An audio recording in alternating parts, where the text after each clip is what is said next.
Hello guys! Welcome to my YouTube channel.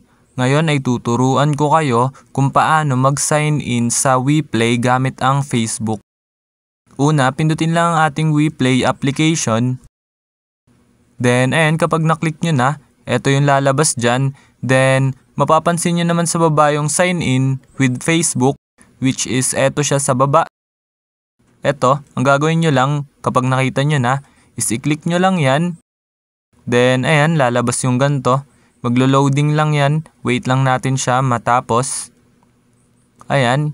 Then, kapag nag-loading na siya, ganito ang lalabas. Then, pansinin nyo yung continue as, which is eto siya. Then, i-click nyo lang yung continue as na yan.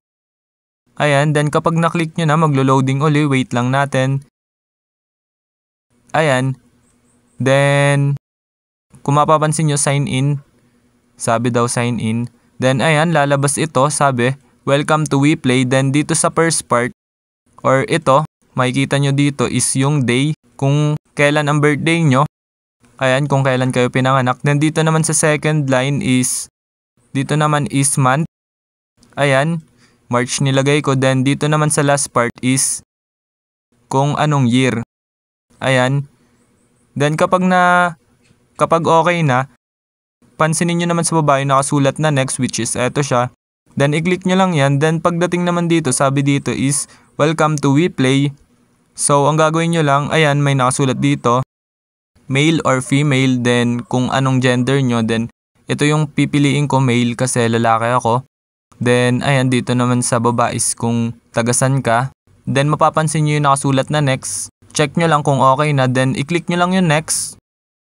Kung mapapansin nyo okay na, i-allow natin to. Then X natin to. Nakapag-sign in na tayo dito sa WePlay. Ganun lang na mga dali mag-sign in dito sa WePlay gamit ang Facebook. Kung mapapansin nyo sa taas, kung mapapansin nyo, nakagawa na tayo ng account dito sa WePlay. Ganun lang na mga dali gumawa ng account dito sa WePlay gamit ang Facebook account nyo. Ayun lang. Thanks for watching. Subscribe me for more videos like this. Thank you.